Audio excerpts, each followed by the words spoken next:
really at home watching porn by yourself? Welcome to Bo Bros. Stay tuned. This is Brandy Bo, however you know, and we're gonna dig deep. This is learning KeKe Bo, Chino, Key in Hell, however you know him. So welcome, Kean. Thank you.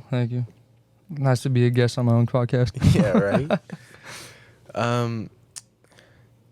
I don't want to copy you word for word, but I do want to start off with the let's get a little background on you. Tell me a little about yourself. What do you do? Also, where do you see yourself in 5 years, and we'll kind of work our way backwards. Well, I'm 21 years old. I feel like I lived a lot more than just 21. I definitely have had a lot of experience with life pretty fast. I had to grow up pretty quick, just based off of my circumstances in life. But I make music. Music is my pride, my joy, my love. Everything I wake up, I do, it stems back to music. Whether I'm running down the street, I'll see a stop sign that has a word that I want to rhyme with, I'll write it down. I'll freestyle in my car on the way to work, try to remember things I can. Sometimes I'll even get in trouble at work just trying to do something with this music shit. And, it's my goal, it's my dream. I'm going to do something with it. I'm going to be big as I can. And I'm definitely going to feel proud with what I do with this music. And I think whenever I see the next 5 years, I see me being able to set up my family for success.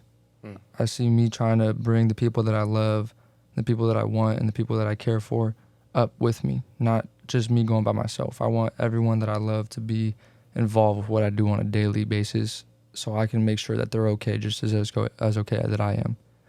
And that's my goal in the next 5 years, is just to make sure that everyone around me is okay. That's what I want to do. And I work towards that every day as much as I can. Even if I don't do the best that day, I know the next day will hold something better.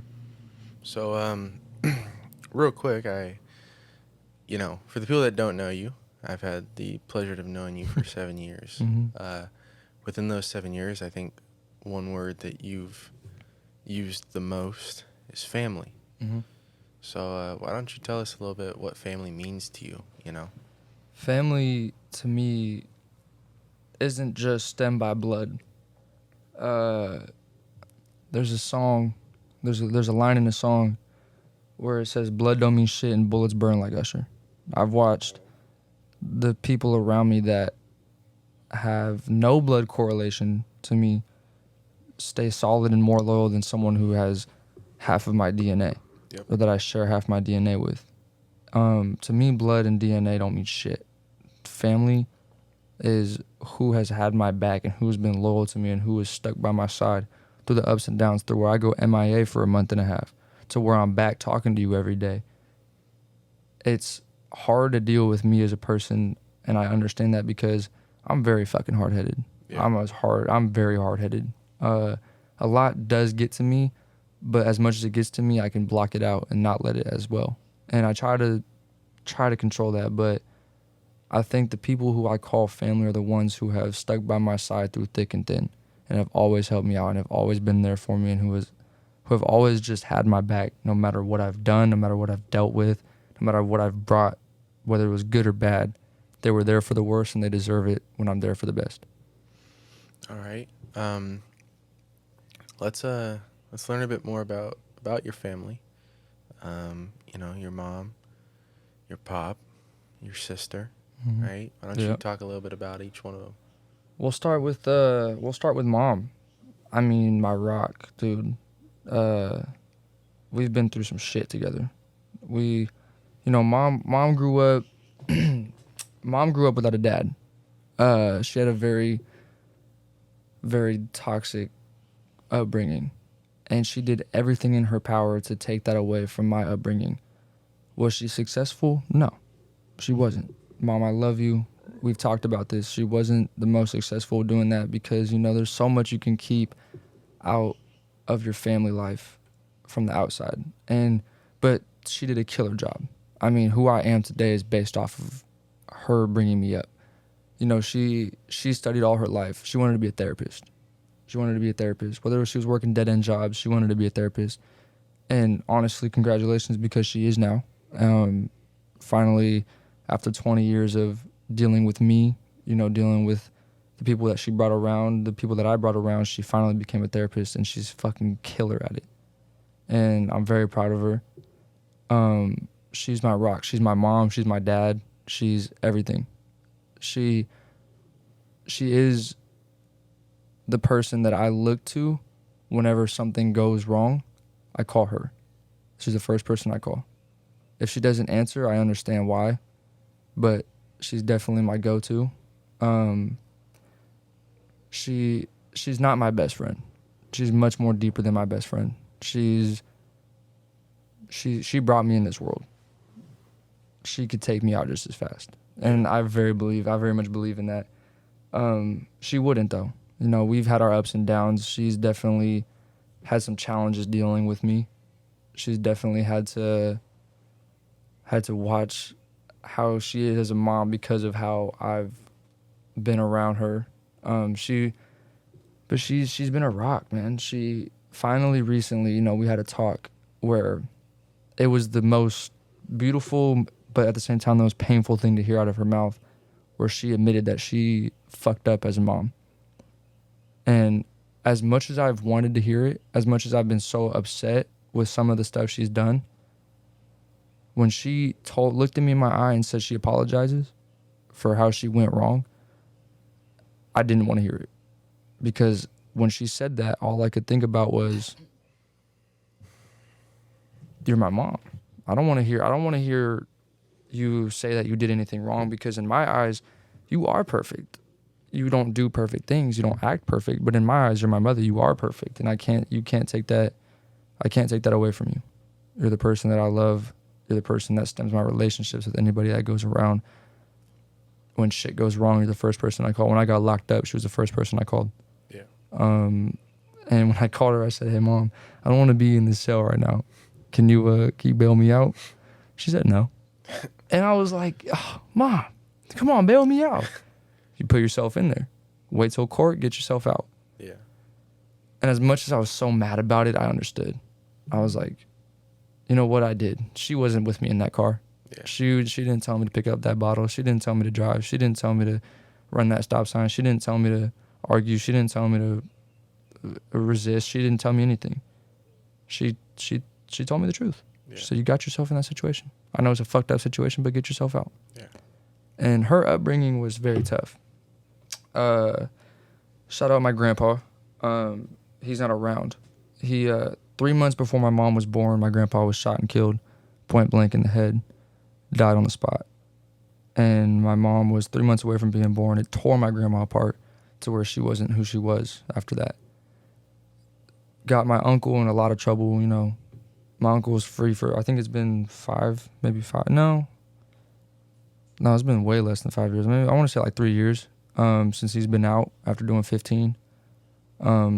That shooting of my grandpa, killing, definitely stemmed everyone in that house of how they grew up.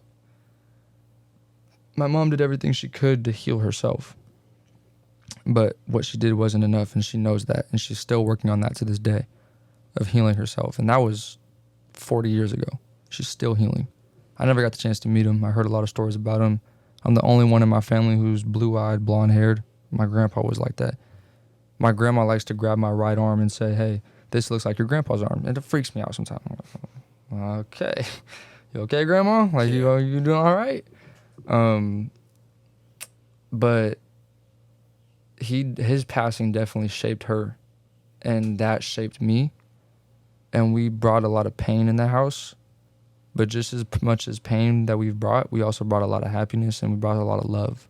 I could never look at someone and say, my mom every day didn't love me. Yeah. I could never say that. She loves me every day. She loves me the way she can, whether it's talking to me, holding me when I'm sad, or, you know, telling me to learn a lesson the hard way because I put myself in that situation. Yeah. She brought me up, and she taught me who I am today. And I have a feeling that the way she shaped me is the way I'm going to shape my kids. Coming away from my mom, my rock, will go to my dad. I mean, we don't have 5 hours to talk about that. He was a very in and out father. Popped up when he wanted to, disappeared when he wanted to. Never thought he did any wrong. He thought he was perfect. I don't think he thought he was perfect, but he said, I did the best I could. He told me that he did the best he could as a father. And I always looked at him like, no, you didn't.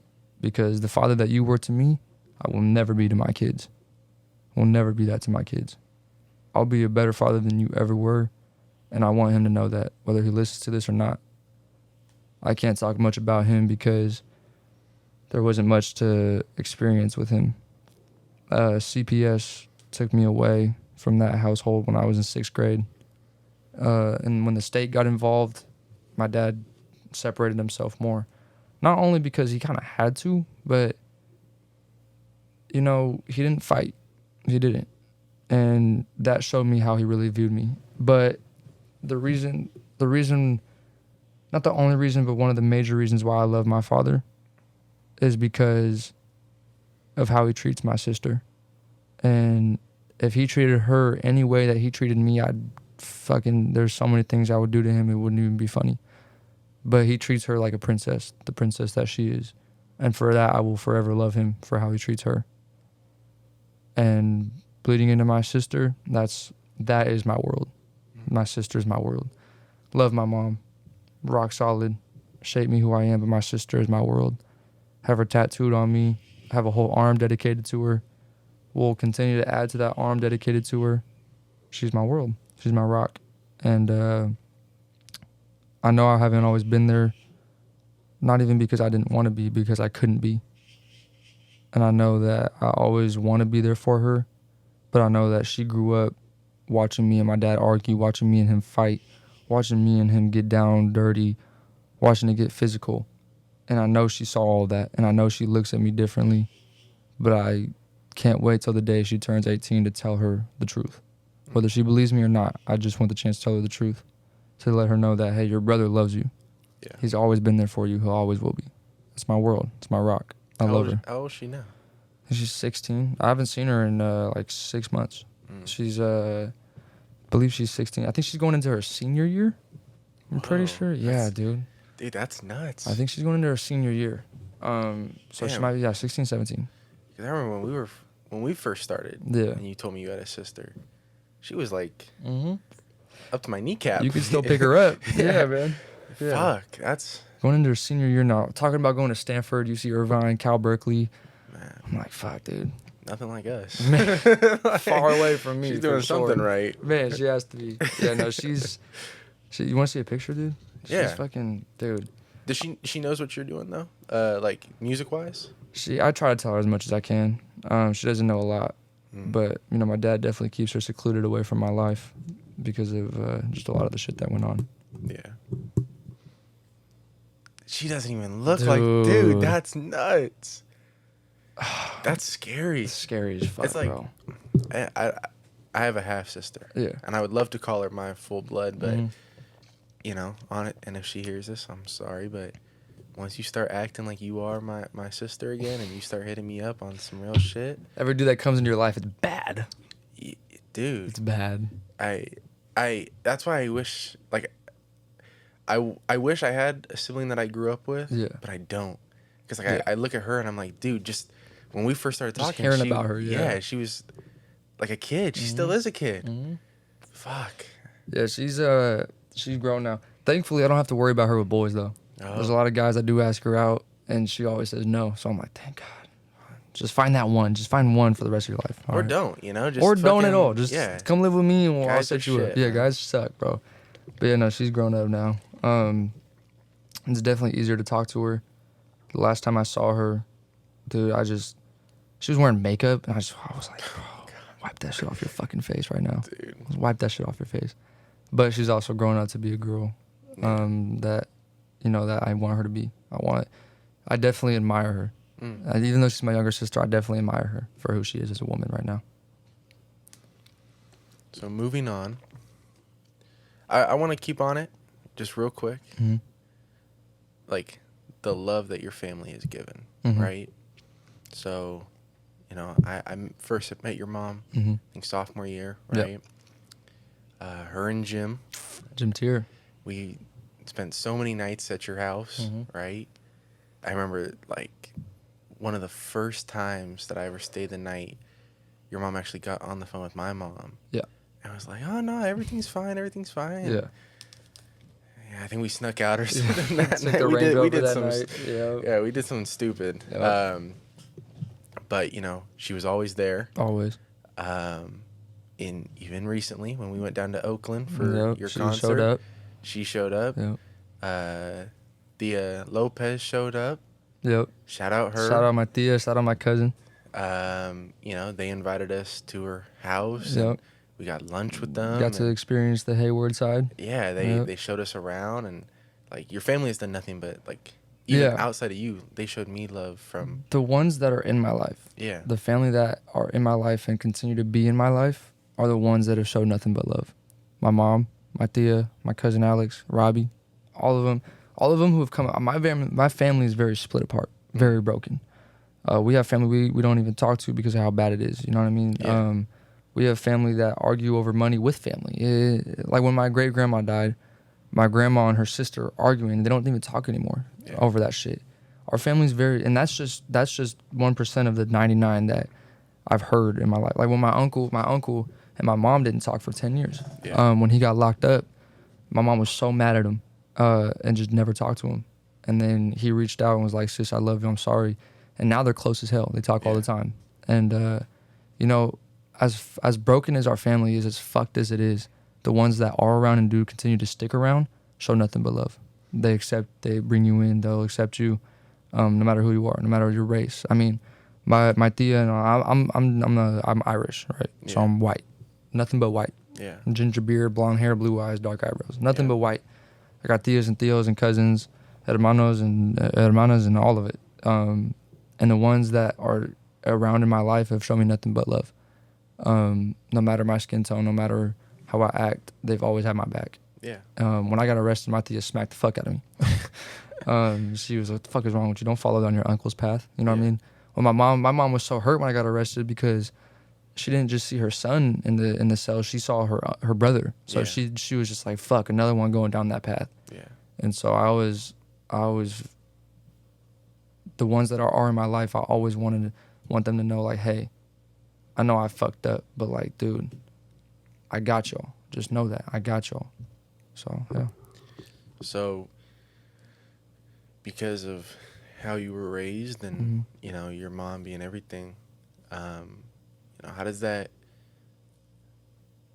affect your relationships? You know, past, present, right? Mm-hmm. You know, you're a very respectful person, right? Try to be. Unless it gets to the point where you can't be, and it's like, yeah, fuck this guy. But you know, relationship wise, seeing the hurt that your mom's been put through, right? How did that shape you to make sure that, you know, you would never make it like that? Or how does having your little sister, you know, what does that for you, what does that do? So my mom had like 4 or 5 boyfriends come in and out when we were growing up. When I was growing up in that little house on Bartley, she had some boyfriends, and you know, I saw how they treated her and they treated me. They were cool to me, you know what I mean? Yeah. Oh, my girlfriend has a son. Treat this dude like it's my own son. Yeah. So they were cool to me. I was always confused. I was like, who's this one? Yeah. But this one was just here. Who the fuck is this one? You know what I mean? I was always like, there's not so many. Mom, you're not a whore. I love you. You're very respectful. There's been a few boyfriends that have come in and out, and the one that always stuck with me was Tony.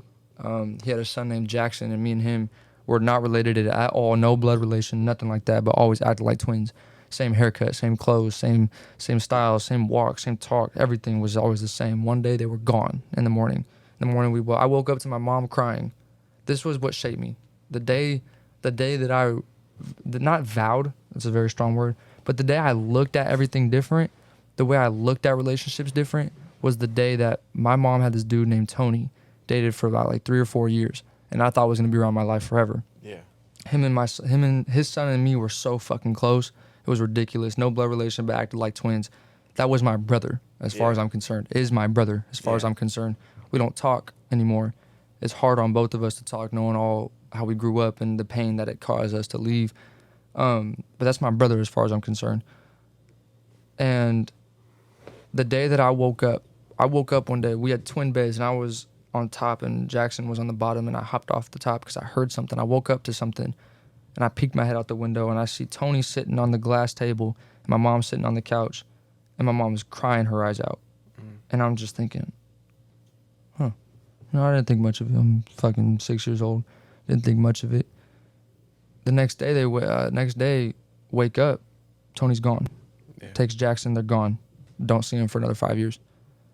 And I'm just like, bro, what the fuck? And my mom kept how Tony treated her from me. Because my mom knew how much I loved Tony. My mom knew how much I idolized Tony. Yeah. How much I wanted Tony to be my dad. Kept all the shit that he did from me, so I wouldn't think of him different. Yeah. And one day she broke down and told me. And I vowed, I know I'm not a perfect boyfriend, but I knew I wouldn't make nobody feel like that. Yeah. She cried on my shoulder when I was 5 years old over dudes. It fucked me up. But I also knew I'm not going to have this happen. Yeah. That's why I'm so strong on marriage. If I get married, that's it. Yeah. That's it. I'm not having kids unless we're getting married.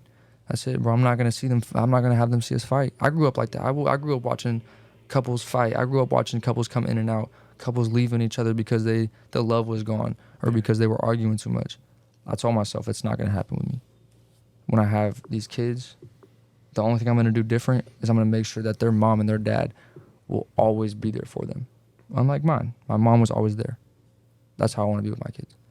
And that shaped my relationship definitely, watching my mom go through that shit, watching my mom go through boyfriends, watching my mom go through guys treating her like shit, to, popping pills in the kitchen because she needs to be happy. Yeah. You know what I mean? Just to get her through the day, she had to take medicine. And I was just like, I hated to see that growing up, but I also know that it made me who I am today.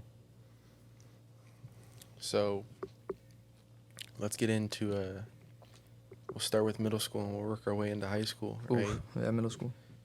I know that you came into Rio with nobody, yeah, right? So why don't you explain how middle school was and then kind of go into the upbringing in high school? So middle school was, everyone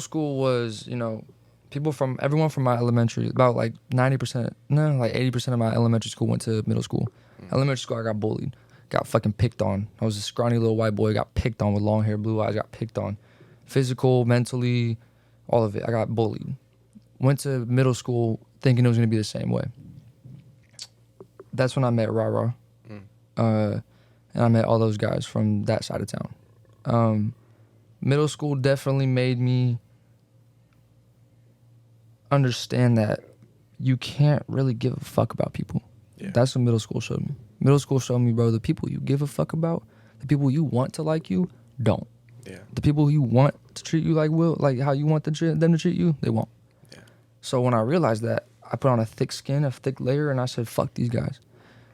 And they tried, they tried to get under my skin, but once they realized they couldn't, they didn't talk to me. They don't to this day, don't talk to me. The people that bullied me in elementary school, when they realized they couldn't get to me, they don't talk to me. Yeah.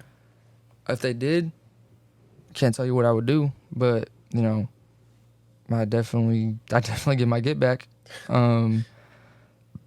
Even if I always tell myself, even if I get in a fight, bro, if I lose, like I've gotten in fights, I haven't lost. Not even to suck my own dick, but to me, bro, if I get in a fight, if I lose, the embarrassment that comes with that is horrid. Yeah. So I always try to avoid fights. If it happens, I make sure that if I lose, I'm going to lose with pride. Yeah. You know what I mean? I'm going to go down, bro. If I lose, my face is going to be disfigured by the time it comes out of that. I'm not going to give up. That also came from, boxing, Muay Thai training, jiu-jitsu, all that shit. But when I put on that thick layer of skin in middle school, the people that were fucking with me stopped. Then when my mom figured out who I was hanging around, she was like, oh, no, we're not doing that. Yeah. You're not going to McClatchy. You hanging around these guys? No, we're not going to McClatchy. It's going to lead you down a bad path. And she was right. But she's like, no, we're not going to lead you down. I'm not going to put you in that school to lead you down that path. Took me out, put me in a Catholic school for a year. Put me in a Catholic school in 8th grade. Bro, that was more toxic than goddamn middle school, bro. The drama behind that shit was horrible, bro. Went to Catholic school for 1 year, dude. Shit was fucking horrible. People there were cool. Some of them were cool. Still talk to like 2 of them that were there. But dude, the dude, it was just like, it was worse than elementary school and middle school combined. And so when I left, I had no one going into high school. But I played basketball. I was good at basketball, and I was good at cross country, and I was good at running. And but I also came with a thick layer of skin of like, bro, I'm going to this school. I'm gonna try and I want people to like me, but if you don't, I don't give a fuck. Yeah. I don't care. I mean, you saw that, dude. If someone was like, oh, they don't fuck with you, I'd brush it off like I didn't even know who the person was. So I was like, bro, I'm not gonna waste my time on that shit, bro. I did that all my life, bro. I'm not gonna waste my time on that. So coming into high school and meeting you, meeting the Bo bros, meeting all these people, bro, I fucked with it because I was like, dude, this is a solid group of people that I can actually rely on. And that was the high school freshman year was the first time that I realized I can rely on people. So going from middle school to high school was a big change, especially not knowing nobody in that school. Maybe like one person who went to my middle school that I wasn't even close with. Going from that to having a solid group of friends that I just met was a life changer. And I mean, look, you're still here. Yeah. You know, some of them are still here, some of them aren't. But yeah, man, just going into high school was definitely something that I viewed as not scary, but I was definitely like, bro, I'm not gonna fuck with nobody here. No one knows me. I'm not gonna express myself to nobody, bro. I'm just gonna fuck up in school. I was like, I'm gonna make people laugh. I'm not gonna give a fuck about school. And I did exactly that, and I barely graduated, but hey, I graduated. But it definitely almost turned out to be a super senior, but I avoided that by a hair. But going into high school definitely showed me that there is people I can rely on. Yeah. So, yeah.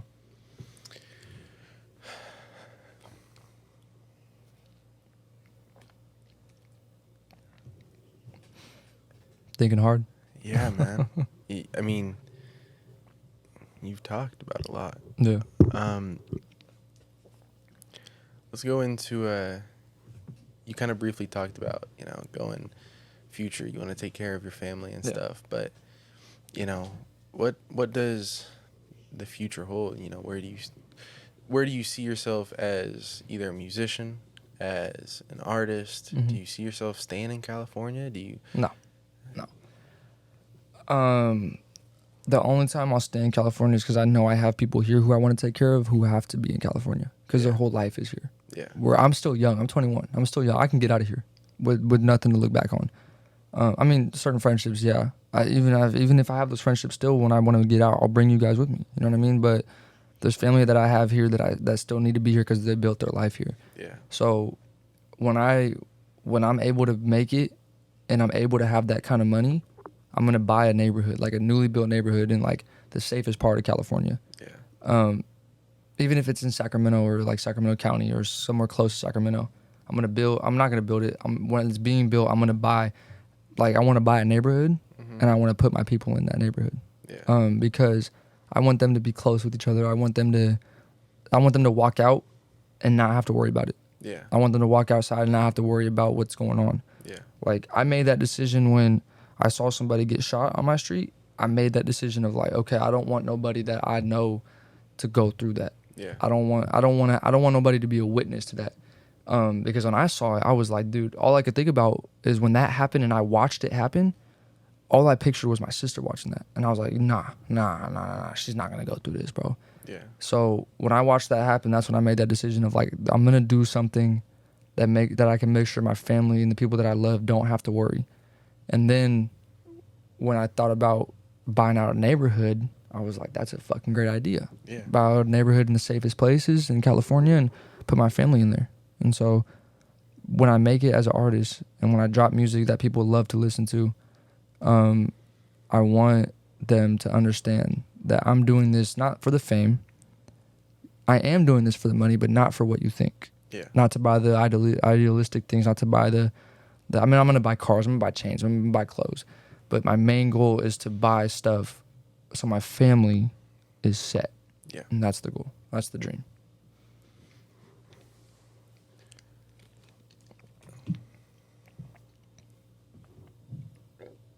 How do you feel, right? Yeah. Let's go on to a topic. you asked me what my idea was on, law enforcement, right? Because of my family. Well, you're trying to become this artist. Yeah. I think you could do it. I know you could do it. Yeah. The reactions that either you've gotten from your family or maybe just friends or people that are concerned. Yeah. At any moment, an artist's life can change, good Right. or bad. Right. Does that worry you at all, or No. No, not at all. When I get that flame, when I have that little spark, I'm gonna stretch that out. Yeah. Yeah. That's that. It might dim, it might go dark, it might backfire, but when I get that flame, when I have that little bit of spark, even if it's a spark, I'm gonna light up a fuse under it, and I'm gonna take off. All I need is that spark, and I know I can do it. I've been told I can do it, not by just family and friends. A Grammy producer told me I could do it. Yeah. You know what I mean? Someone who produced for Billie Eilish and Lizzo told me I can do it. Yeah. Fuck Lizzo. So it's like She's big. big name artists who have worked with this dude who I'm talking to, or who my mom's boyfriend's talking to, telling him to tell me that I can make it, that I have the talent, that I can do something. Nah, I'm not worried at all. I'm not worried at all. I know I'll be content. Your mom's boyfriend seems like he really does support you. Yeah. Mm-hmm. If I want to say that you'd kind of barely known him when he had come to Oakland. Yeah. So Yeah. it's like, I had a few conversations with him. yeah. How does that feel for you as your mother's son? Yeah. Going through everything that she went through. Mm-hmm. Now this guy is not only supporting her, But her son. in her endeavors, Yeah. but he's also supporting you. It's tricky he's not quiet. I mean, he is quiet. At least when he's around me, he's quiet. We don't talk much about personal things. But from the way he acts, it's like, oh, I don't know if he likes me. I don't know. Yeah. A part of me thinks that he doesn't because of how he acts. So I'm thinking like, all right, bro. In all honesty, I'm going to send this to my mom. So then he might hear this. I don't give a fuck if he likes me. Yeah. I don't. I could give a fuck less. That's my mom. You're not going to take her from me. Yeah. She's not going to love me any less because you don't. Yeah. I don't give a fuck if she don't like me. Goddamn, we have fucking Fucking a ambulance, fire cheese going on. Jeez. I don't care if he doesn't like me. I care that he makes her happy. All right. I care that he treats her good. Him showing up to Oakland Yeah. made me look at him a lot different. Yeah. At first, I looked at him as my mom's boyfriend. This dude that I'm going to have to... This dude that's probably not even going to be around, right? Yeah. This dude that might just be around for a phase. Yeah. They live together now. Yeah. She's playing stepmom to his 2 kids. So I'm like, okay, he's gonna be around. All right, he's gonna be around. When he texted me about Sex Feels Better, that song Sex Feels Better, I'll play a snippet. I fucking love that song. Yeah. When he texted me about Sex Feels Better, he said, I love that song. I played it for them one time on FaceTime. Mm-hmm. Like 5 days later, my mom's like, send me that link. I want to hear that song. Next day, or that same day I sent the song to her, he said, I'm gonna send this to my friend. Turns out his friend's a fucking Grammy producer. Hey, thanks for letting me know, bro, because I would have sent you a way better song. But it turns out that's my best song I've ever made, and I even think that. But he's definitely showed support. And it sucks to say this, because my mom's ex-husband, Jim, that's who I consider my dad. Yeah. That's my father figure. But him, he's showed a lot of support too. Yeah. And it sucks to say that he has showed up more than my dad did. My dad didn't show up to Oakland, and I told him about it. But he did, and him showing up made me look at him different. Yeah. And it made me realize, okay, you care about my mom so much that you came out to Oakland. It's almost 11 o'clock midnight, and you're here watching me perform. We were in a shitty area. It was, oh my God. But yeah, it definitely meant something to me. Yeah. And so I do appreciate him on a lot of aspects. Don't know if he likes me. He's definitely not awkward around me, but definitely a little quiet around me. Yeah. And so I'm like, okay, maybe that's just because I'm my mom's son. I'm a grown ass man. You know, there's not much you could tell me that's gonna make me change my point of view. Yeah. I'm a grown ass man, but I do appreciate him for who he is. I'm sure he's nervous, man. I mean, might be. I don't know if nervous or just like, like if I don't know if it's like if he does something and I tell my mom that I don't like, I don't know if he thinks my mom's gonna break up with him. Yeah. And I'm gonna send this to them and they're gonna listen to it. Rob, my mom's not gonna break up with you, so don't worry about that. But yeah. what is let's go on to like kind of the final statement, Mhm. right?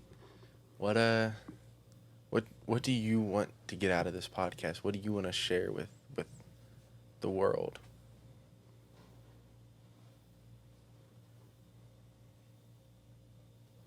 It's okay to give up. Yeah.